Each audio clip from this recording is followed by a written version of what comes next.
네, 안녕하십니까. 두산구경입니다. 오늘은 이제 밥을 하는 방법에 대해서 좀 설명드리려고 합니다. 자, 여기 보시면은 쌀을 한 이제 20분 이상 저희가 불리라고 얘기를 합니다. 예.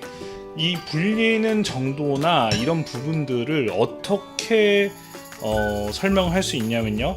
자, 우선은 약간 쌀이 누렇습니다. 뭐 지금 화면상에서는 그렇게 안 잡힐 수도 있지만 약간 누렇게 약간 아이보리색이 좀 나는데 이게 계속 담궈져 있으면은 좀 백색 느낌이 납니다. 그래서 물을 충분히 머금고 있을 때 밥을 했을 때 정확히 밥이 되는 것이죠. 예, 그래서 지금 뭐 그렇지 않은 경우일 경우에는 뭐 현미나 이런 거는 굉장히 또 많이 불려야 되고 만약에 좀 찹쌀을 넣게 되면은 전에보다는 밥이 조금 더 잘 되기 때문에 물량이나 이런 거를 전보다는 좀 덜 넣어도 조금 전반적으로 융화가 되는 뭐 그런 부분들을 보실 수가 있습니다. 그러면은 일단 밥 상태를 이렇게 보고 저는 조금 찹쌀하고 현미를 약간씩 섞습니다. 그래서 현미가 들어가게 되면은 현미의 상태에 따라서 약간의 그런 변수가 작용함으로 인하여 찹쌀이 그거를 좀 완화를 좀 시켜줍니다. 예, 그러고 거의 이제 나머지는 나물 종류나 뭐 그런 것들을 사용하게 되죠.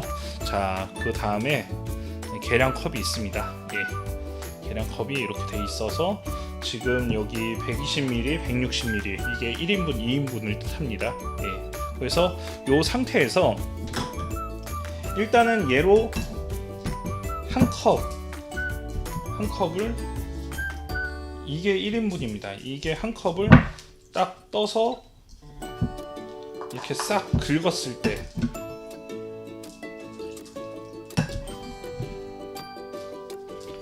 이렇게 해서 이렇게 놔둔 다음에 싹 긁었을 때가 1인분의 양입니다. 이렇게 싹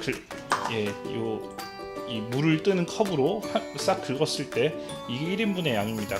그래서 이 솥에다가 이렇게 놔두는 거죠.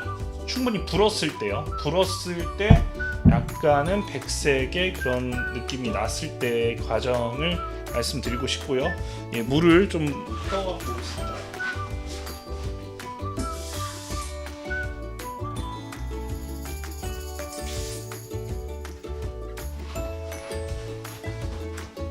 이 계량의 용량이 120ml가 1인분이고 여기 위에 있는 160ml가 2인분입니다.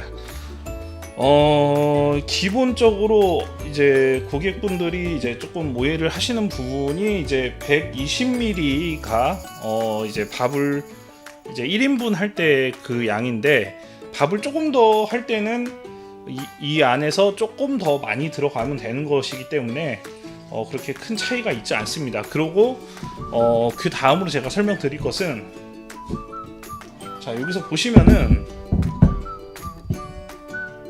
저희가 밥을 할 때 살짝 올라오는 정도를 얘기를 합니다. 그래서 여기 보시게 되면은 잔잔하게 살짝 아주 살짝 잠기는 정도, 그 정도 선 정도면은 밥을 할 수 있는 그런 이제 감을 잡을 수 있는 그 정도의 그 양을 감으로 좀 잡으시면은 대체적으로 이거는 대충 이럴 것이다라는 정의값을 좀 빨리 내리실 수는 있어요. 예, 그래서 요거는 좀 여러 차례 좀 해보셔야지 그런 부분들을 찾을 수 있고요. 그 다음에 이제 실수하실 수 있는 부분들을 제가 또 다른 부분들을 좀 몇 가지를 설명을 드리겠습니다. 압력솥이 보통은 이렇게 안착이 되죠. 예, 이렇게 안착이 됩니다. 이렇게 해서 요거를 이렇게 딱 잠궈 놓고 있는데 이렇게 있는 상황에서 온도가 올라가게 돼요. 이제 저희가 이제 1인분을 해서 이제 조리를 하게 되죠. 온도가 올라가게 되면은 그 안에서 어떤 일이 벌어지냐면요. 예, 다른 고무 파킹을 이용해서 설명을 드리겠습니다. 다른 회사의 제품의 고무 파킹입니다. 자, 여기 고무 파킹을 올리게 되면은 처음에는 이런 상태로 있어요. 그러다가 이 안에서 뚜껑이 닫힌 상태죠. 뚜껑이 닫혀서 이렇게 딱 잡힌 상태에서 압력이 생기면은 이게 팽창을 해요. 이런 식으로 이렇게 늘어납니다. 이렇게 위로 올라가요. 그러면 이제 밥을 하실 때 보면은 얘가 들큰하고 이렇게 들립니다. 이런 식으로요. 좀 키가 커져요. 살짝 이런 식으로요. 이렇게 손으로 올리면 올라가죠. 자, 다시 한번 보여드릴게요. 이런 식으로 올라갑니다. 압이 생기니까 올라가는 거예요. 그 패킹이 여기서 패킹 잡아주고 있고 하니까 여기서 압이 생기는 거예요. 예, 그렇게 해서 올라가게 되면은 그때 여기 있는 빨간색 추가 이 핀이 올라가게 되는 겁니다. 그 압이 생기는 원리 자체는 결론적으로 저희가 4중 압력 안정장치가 달려 있는데 압이 생겼을 때 이 부분이 탁 하고 올라가는 거예요. 그래서 안전장치가 작동을 합니다. 뭐 그게 아니면은 얘가 추가 움직이잖아요. 이제 1차적으로 추가 움직이게 되겠죠. 추가 움직입니다. 예, 움직이다가 그래도 압이 안 빠진다. 그러면은 얘가 지금 이 핀이 올라와서 이 핀이 올라왔을 때는 압이 찼다는 거고요. 예, 그리고 얘가 마지막으로 퍽 하고 올라와서 김을 빼주는 역할을 한단 말이죠. 예, 그렇기 때문에 지금 여기 있는 요게 밥을 하기 전에 만약에 이게 핀이 올라와 있다 그러면 이거 눌러 주셔야 되고, 추 같은 경우에도 올리든지 아니면 이렇게 넘어져 있던지 이러다가 이렇게 놓으면은 삐뚤어질 수 있어요. 그래서 삐뚤어지게 되면 김이 새기 때문에 이 아까 압이 생기는 그런 과정들이 발생을 못하게 됩니다. 그렇기 때문에 이런 부분들을 체킹을 잘 해주셔야 되고, 보통 이제 3분 정도 지났을 때 압이 차게 되는데 이 빨간색 핀 요 부분이 안 올라온다. 아니고 그러고 요게 이렇게 안 들린다. 이렇게 살짝 이렇게 들리는 소리가 나와요. 예. 이런 소리가 나죠. 예, 이렇게 올라가는데 안 올라간다면 이 추가 잘못되어 있던지 얘가 요 부분이 올라와 있다든지 뭐 이런 변수가 발생할 수 있습니다. 그렇지 않은데 시간이 3분이 흘렀는데 이 핀이 안 올라온다는 것은 문제가 있으니 전원을 끄고 전반적인 체크를 좀 해보시는 것이 좀 좋다고 저는 이제 생각을 하고요. 예, 이렇게 되고 이렇게 압력솥을 올려서 1인분, 2인분 선택을 해갖고 이제 밥을 해주시면은 찰지고 맛있는 가마솥 솥밥을 드실 수가 있습니다. 그리고 이제 많이 이제 조금 오류사항으로 많이 벌어지는 일들인데 2인분을 하고 1인분을 선택을 한다든지 1인분을 했는데 2인분을 선택한다든지 이런 부분들이 좀 많이 발생을 합니다. 그래서 제가 우선 밥도둑 렌지부터 한번 설명을 드리겠습니다.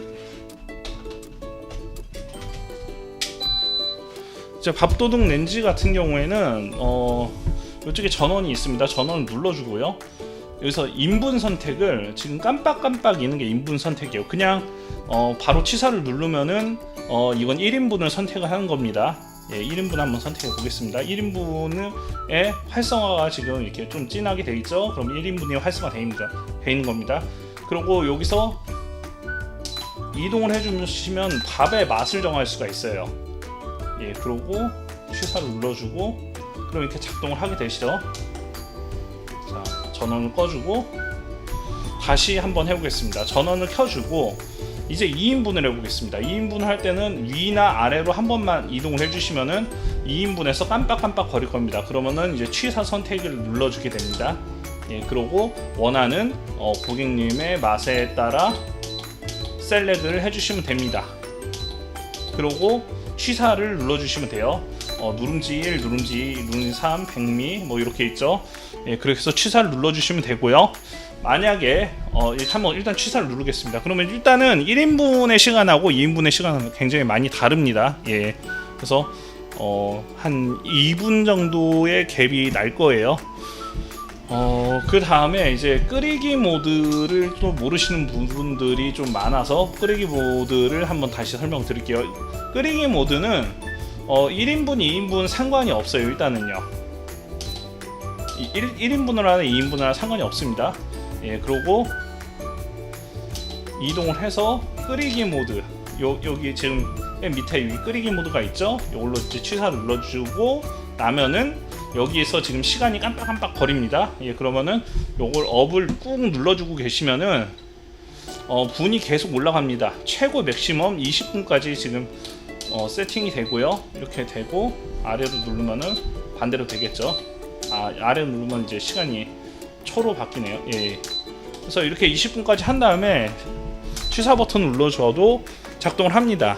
예, 뭐 이 끓이는 것과 좀 차이는 결론적으로 보면은 프로그램 방식이 밥을 어느 정도가 적절히 할 수 있는지에 대해서 판단을 해서 AI가 자동으로 움직여준다는 뭐 그런 차이점들이 있죠. 예, 그리고 뭐 나머지 부분들은 조금 더 깊게 들어가는 솥밥 같은 경우에는 이제 전원을 잠깐 끄겠습니다. 예, 전원을 꺼주고 그리고 이제 그런 전문적인 솥밥 같은 경우에는 나무 받침 같은 게 있어요. 나무 받침 같은 게 있어서